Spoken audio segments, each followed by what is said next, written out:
పిల్లలు కాదు చిచ్చర పిడుగులు, ప్రజాస్వామ్యానికి ప్రతిరూపాలు, భావి భారత ఆశాకిరణాలు. ఈ పదాలన్నింటికీ సమాధానం అండర్ 18 మాక్ అసెంబ్లీ. విద్యార్థులే ప్రజా ప్రతినిధులైన వేళ మాక్ అసెంబ్లీ కాస్త నిజమైన శాసనసభను తలపించింది. బిల్లులు ప్రవేశపెట్టడం, ప్రసంగాలు, ఆరోపణలు, విమర్శలతో విద్యార్థులు రాజకీయ నాయకుల పాత్రలో చక్కగా ఒదిగిపోయారు. స్వయంగా తెలంగాణ సీఎంతో పాటు మంత్రులు హాజరై విద్యార్థుల ప్రతిభను కొనియాడారు. మరి మాక్ అసెంబ్లీలో మాస్ స్పీచ్తో ఆకట్టుకున్న విద్యార్థులతో చిట్చాట్. అండర్ 18 వరల్డ్ అనే సంస్థ తెలంగాణ ప్రభుత్వ సహకారంతో చిల్డ్రన్స్ డే సందర్భంగా మాక్ అసెంబ్లీని నిర్వహించారు. మొత్తం 4 జిల్లాల నుంచి 105 మంది విద్యార్థులు ఈ మాక్ అసెంబ్లీలో పాల్గొన్నారు. అసెంబ్లీలో ప్రజాప్రతినిధులు ఎలా మాట్లాడతారు, బిల్స్ ఎలా పాస్ చేస్తారు అనే విషయాలని ఇక్కడ ప్రాక్టికల్గా వాళ్ళు స్వయంగా చేసి తెలుసుకున్నారు. సో వారి అనుభవాలు ఏంటి అనే విషయాలను వారి మాటల్లో తెలుసుకునే ప్రయత్నం చేద్దాం. అండర్ 18 అసెంబ్లీకి సీఎంగా ఉన్న వ్యక్తి అనుభవాలు ఏంటి, తను ఎలా ఫీల్ అయ్యాడు అనే విషయాలను తెలుసుకునే ప్రయత్నం చేద్దాం. సో మీరు 1 డే సీఎంగా అండర్ 18 అసెంబ్లీకి సీఎంగా ఉన్నారు కదా, సో మీరు ఎలా ఫీల్ అవుతున్నారు, అసలు ఏం ఎక్స్పీరియన్స్ చేశారు మీరు? నేను ఆల్మోస్ట్ 1 year అయింది సీఎం అయ్యి. ఇవాళ అసెంబ్లీలో తెలంగాణ చీఫ్ మినిస్టర్ శ్రీ రేవంత్ రెడ్డి గారు కూడా వచ్చారు. ఇంకా వాళ్ళు సపోర్ట్ చేసి ఇక్కడ మొత్తం అండర్ 18s 20 స్కూల్స్ నుంచి వచ్చిన స్టూడెంట్స్ అందరూ కలిసి అసెంబ్లీ బిల్స్ పాస్ చేసాం. సో ఆ ఎక్స్పీరియన్స్ మనకి నార్మల్ ఎక్కడ దొరకదు. ఎందుకంటే ఇప్పుడు మనం ట్రై చేస్తే కూడా ఉట్టిగా మాక్ లాగా చేయొచ్చు. కానీ ఇది ఇక్కడ ఏంటంటే ఫస్ట్ టైం నిజం గవర్నమెంట్ వచ్చింది, ఇంకా వాళ్ళ పక్కనే మేము బిల్స్ పాస్ చేసాం. సో ఇలాంటి ఎక్స్పీరియన్స్ ఎక్కడ దొరకదు. ఇంకా ఇట్లాంటి ఎక్స్పీరియన్స్లో మనం చాలా నేర్చుకుంటాం కూడా. మీరేం నేర్చుకున్నారు ఈ అండర్ 18 అసెంబ్లీ సీఎంగా ఉన్నందుకు? పాలిటిక్స్ రన్ చేయడం కొంచెం చిన్న విషయం కాదు. సో ఇవాళ బిల్స్ పాస్ చేసినప్పుడు ఎలా పాస్ చేయాలి, అంటే దేని గురించి మాట్లాడాలి, దేన్ని అడ్రస్ చేయాలి, ఇంకా ఆర్గ్యుమెంట్లు వస్తాయి బిల్స్ పాస్ చేసినప్పుడు. అవన్నీ నేర్చుకున్నాం ఇక్కడ ఎమ్మెల్యేలు, దీన్ని ఎట్లా హ్యాండిల్ చేయాలని నేర్చుకున్నాం. దాని తర్వాత ఏమేం బిల్స్ పాస్ చేయాలి కూడా నేర్చుకున్నాం. ఇప్పుడు ఉట్టిగా ఏదైనా బిల్ అట్టా పాస్ చేయలేం. మనం ఏమవుతుందో, దాని ప్రాబ్లం ఏందో, సొల్యూషన్ ఏందో ఆలోచించి ఆ బిల్ని తయారు చేసి అప్పుడు డిస్కస్ చేసి పాస్ చేయాలి. సో చాలా నేర్చుకున్నాం. నేను ఒక్కనే కాదు, కానీ అయితే ఇక్కడ చాలా ఎమ్మెల్యేలు ఉన్నారు, వాళ్ళు నాకు తెలిసి చాలా నేర్చుకున్నారు. ఈ బిల్స్ పాస్ చేయాలంటే ఇట్లా ఇంట్రొడక్షన్ ఉంటుంది, కన్సిడరేషన్ ఉంటుంది, క్లాస్ బై క్లాస్ ఓటింగ్ ఉంటుంది, దాని తర్వాత ఫుల్ ఓటింగ్ ఉంటుంది, అలా పాస్ అవుతుందని మొత్తం ఇన్ఫో ఇచ్చారు. సో చాలా మీటింగ్స్ అటెండ్ అయ్యాము, అక్కడ అందరం మొత్తం నేర్చుకున్నాం అలా ఎలా పాస్ చేయాలి.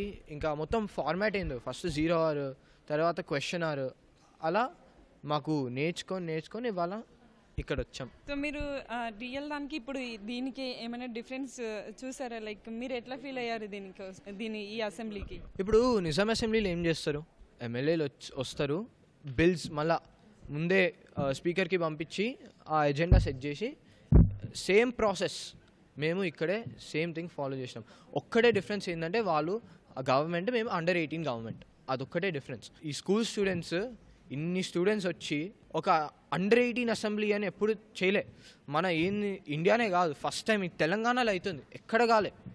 సో ఇలాంటి ఎక్స్పీరియన్స్ ఏమో మర్చిపోలేము. ఇంకా ఇలాంటి ఎక్స్పీరియన్స్లో చాలా లెసన్స్ ఉన్నాయి, అవి ఖచ్చితంగా లేటర్గా యూజ్ అవుతుంది. ఇంకా నాకు తెలిసి ఈ మొత్తం 60 స్టూడెంట్స్లో ఖచ్చితంగా ఎమ్మెల్యేలు కూడా వస్తారు. స్పీకర్ అంటే లీడర్ ఆఫ్ ది హౌస్ ఉంటారు కదా, సో మీరు స్పీకర్గా ఉన్నప్పుడు అసలు మీ ఎక్స్పీరియన్స్ ఏంటి, ఎలా మీరు ఈ సభనంతా ఎలా మేనేజ్ చేశారు? అట్ ఫస్ట్ నాకు చాలా హార్డ్గా ఉండింది, ఎందుకంటే స్పీకర్ అంటే కొంచెం రూడ్ లేకపోతే మీన్గా అసర్టివ్గా ఉండాలి. కానీ it took me time to become like that. ఈ ఎక్స్పీరియన్స్లో నేను నేర్చుకున్నాను స్పీకర్ ఎలా ఉండాలో అని. It's not only about learning how to pass a bill, కానీ కాన్ఫిడెన్స్ గురించి, how to present yourself, you have to be sure. Speaker అంటే అందరికంటే లీడర్ కదా, అందుకోసమే they have to have like this knowing, this feeling that yes they can do it. ఇక్కడ స్పీకర్గా చేసేయడానికి మిమ్మల్ని మీరు ఎలా డెవలప్ చేసుకున్నారు? అంటే స్పీకర్ అంటే ఇలా ఉండాలని మీకు ముందు తెలుసా, ఇక్కడికి వచ్చాక ఓ అని అనుకున్నారా ఏమైనా? ముందు అస్సలు ఏం తెలీదు. ఇక్కడ వచ్చినాక ఇలా ఉండాలని నేర్చుకున్నాను. చాలా చేశాను నేర్చుకోవడానికి. 3 months స్పెండ్ చేశాను టైం. వీడియోస్ చూశాను వేరే స్పీకర్స్ గురించి.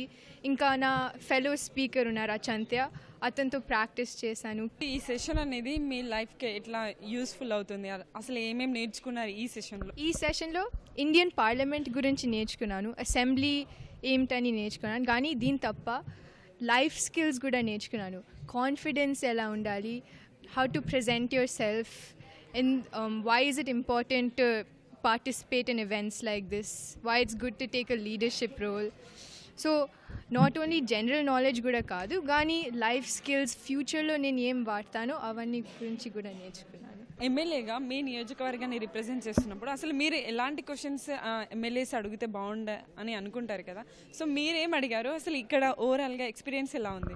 ఇప్పుడు నేను నా నియోజకవర్గం గీతాంజలి స్కూల్ని నేను రిప్రజెంట్ చేస్తూ ఎమ్మెల్యేని అయ్యాను. అండ్ నేను opposition MLA and vice president of the people's party.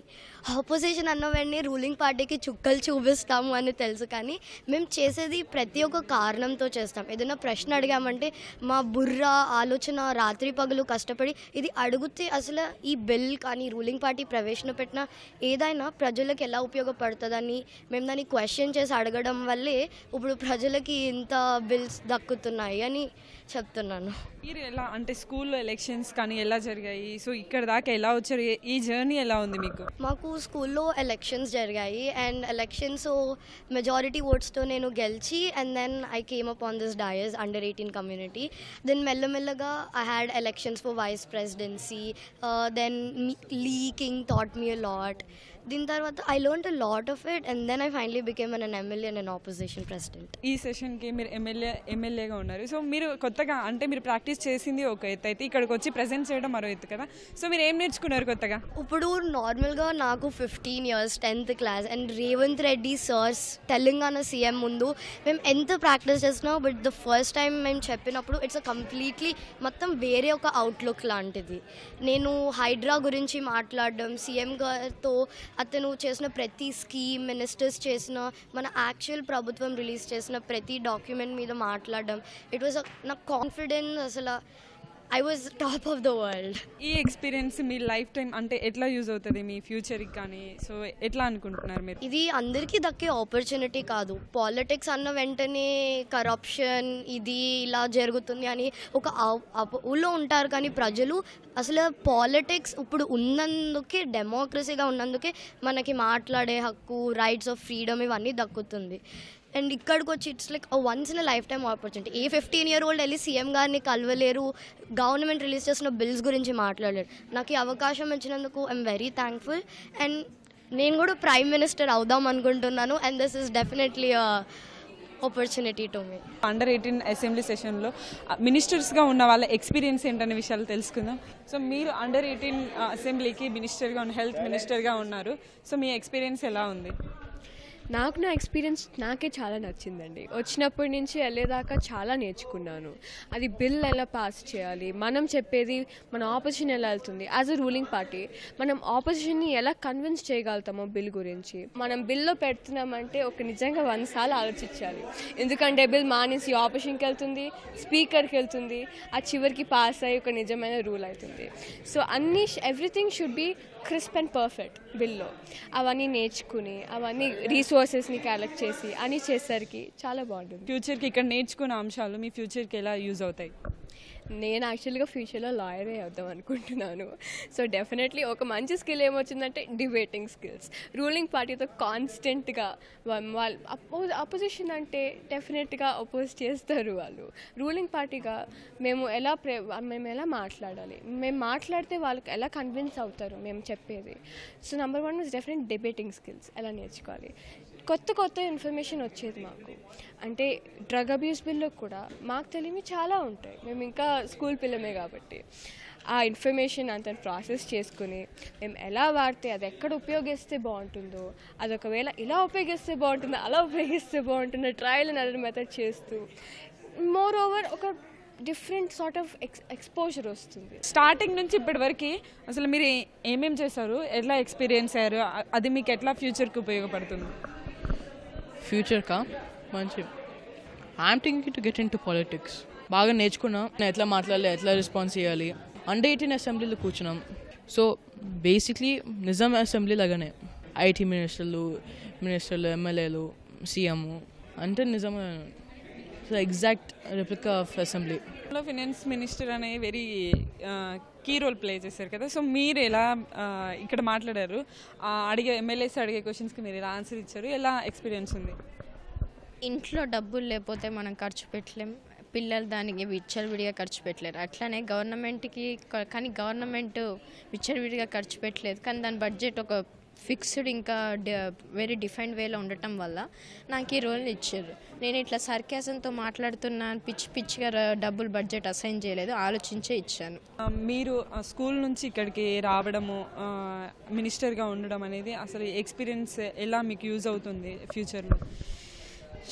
మరి ఇంటీరియర్ అలోన్గా ఉండేసరికి కొంచెం బోర్ కొట్టింది ఈ మధ్య, కానీ ఇట్లాంటి ఈవెంట్స్ కండక్ట్ చేయటం వల్ల మళ్ళీ స్ఫూర్తి వచ్చింది, ఎక్సైట్మెంట్. ఇట్లాంటి పొలిటికల్ రోల్ ప్లే చేస్తే మనకు కూడా కొంచెం ఉత్సాహంగా సినిమాలో ఏదో క్యారెక్టర్ చేస్తున్నట్టు అనిపించింది. సో రాజకీయాల్లోకి రావాలనుకుంటున్నావా ఈ సెషన్ తర్వాత? ఇప్పుడు ఇప్పుడు రెస్పెక్ట్ రావాలంటే మన దగ్గర డబ్బులు అని ఉండాలి, మన రాజకీయం అని ఉండాలి, అందుకని రెండో ఆప్షన్కి వెళ్ళటం ఈజీ. సో ఓవరాల్గా ఈ అండర్-18 అసెంబ్లీలో మీరు నేర్చుకున్న విషయాలు ఏంటి, కొత్త విషయాలు ఏంటి? Speaking, acting, writing, drafting, introduction, direction, political skills, debating skills, ఎదురు సమాధానం చెప్పే స్కిల్స్, ఎట్లా పక్కనోడిని వాడు నిజం చెప్పినా కూడా వాడు నిజం చెప్పలేదని వాడికే అనిపించేటట్టు చెప్పటం. ఈ మాక్ అసెంబ్లీని నిర్వహించిన అండర్-18 వరల్డ్ CEO మనతో పాటు ఉన్నారు. అసలు ఈ అండర్-18 వరల్డ్ అనేది ఏంటి, అసలు స్టూడెంట్స్కి ఎలా యూజ్ అవుతుంది అనే విషయాలని ఆయన మాటల్లో తెలుసుకుందాం. సో ఏంటి ఇది, ఈ అండర్-18 వరల్డ్ అనేది స్టూడెంట్స్కి ఏ విధంగా యూజ్ అవుతుంది, అండర్-18స్కి ఎలా యూజ్ అవుతుంది? అంటే నార్మలీ ఇట్లా అనిపిస్తుంది that under eighteen world is an organisation అని, కానీ కాదు, ఒక ఆపర్చునిటీ. స్టూడెంట్స్కి మల్టిపుల్ ప్రాబ్లమ్స్ ఉంటాయి, అడల్ట్స్కి తెలియకుండా వాళ్ళ స్ట్రగుల్స్ వాళ్ళకే అర్థమైనట్టు ఈ అండర్-18 వరల్డ్ వాళ్ళ స్ట్రగుల్స్ అర్థం చేసుకుంటుంది. వాళ్ళ స్కూల్స్లో, వాళ్ళ కమ్యూనిటీస్లో, వాళ్ళ లొకాలిటీలో ఏం ప్రాబ్లమ్స్ ఉన్నాయని అండర్-18 వరల్డ్ తెలుసుకుంటుంది. తెలుసుకొని వదిలేయడం అని కాదు, దాని మీద యాక్ట్ చేయనీకే, దాని మీద ఒక చేంజ్ చేయనీకే అండర్-18 వరల్డ్ చేస్తారు. అండర్-18 వరల్డ్ అయితే ఒక్క ఇయర్ క్రితం స్టార్ట్ అయింది. మల్టిపుల్ అసెంబ్లీ సెషన్స్ కండక్ట్ చేసి, లెజిస్లేటివ్ అసెంబ్లీలో ఒక 3 అసెంబ్లీ సెషన్స్ కండక్ట్ చేసినాం. ఆ అసెంబ్లీ సెషన్స్ ఎమ్మెల్యేలు నేర్చుకున్నారు, ఓపెన్ అవర్ ఏంది, క్వశ్చన్ అవర్ ఏంది, ప్రొసీడింగ్స్ ఎట్లా చేయాలా, స్పీకర్ని ఎట్లా అడ్రస్ చేయాలి, అంత ప్రాసెస్ అండర్-18 ఎమ్మెల్యేస్ నేర్చుకున్నారు. దాని తర్వాత మా CXOస్కి ట్రైనింగ్ చేసాం, ఆర్గనైజేషన్ ఎట్లా హ్యాండిల్ చేయాలి అంతా. ఆ ట్రైనింగ్ ఒక ఇయర్ మొత్తం అయింది. ఆ ఇయర్ రిజల్ట్స్ ఇది అనుకోవచ్చు. మీరు 15 స్కూల్స్ నుంచి ఇక్కడ స్టూడెంట్స్ని తీసుకొచ్చారు కదా, సో వాళ్ళని ఎలా మీరు సెలెక్ట్ చేశారు, ఎలా ఈ అసెంబ్లీకి తీసుకొచ్చారు? ఆ ఎలక్షన్ ప్రాసెస్ ఈచ్ 150 స్కూల్లో అయింది. ఈచ్ స్కూల్లో ఒక ఎమ్మెల్యే సెలెక్ట్ చేసిండ్రు. ఏంది దాని ఇంటెగ్రిటీ మీద, వాల్యూస్ మీద, వాళ్ళ మీద ట్రస్ట్ మీద, ఆ స్కూల్లో వాళ్ళ స్టూడెంట్స్ ఆ స్కూల్ నుంచి ఎమ్మెల్యే వాళ్ళు ఓటింగ్ చేసిండ్రు. అసెంబ్లీలో నిజంగా ప్రజాప్రతినిధులు ప్రజల తరఫున ఎలా మాట్లాడతారో, ఎలాంటి విషయాలను లేవనెత్తాల్సిన అవసరం ఉంది, సో ప్రశ్నలు అడిగినప్పుడు ఎలాంటి సమాధానాలు చెప్పాలి, డిబేటింగ్, అన్ని విషయాలు, ఎన్నో విషయాలు నేర్చుకున్నామని, ఇది ఫ్యూచర్కి ఎంతో ఉపయోగపడుతుందని విద్యార్థులు అయితే అంటున్నారు. కెమెరామెన్ దేవేందర్తో అనుష, ఈటీవీ న్యూస్, హైదరాబాద్.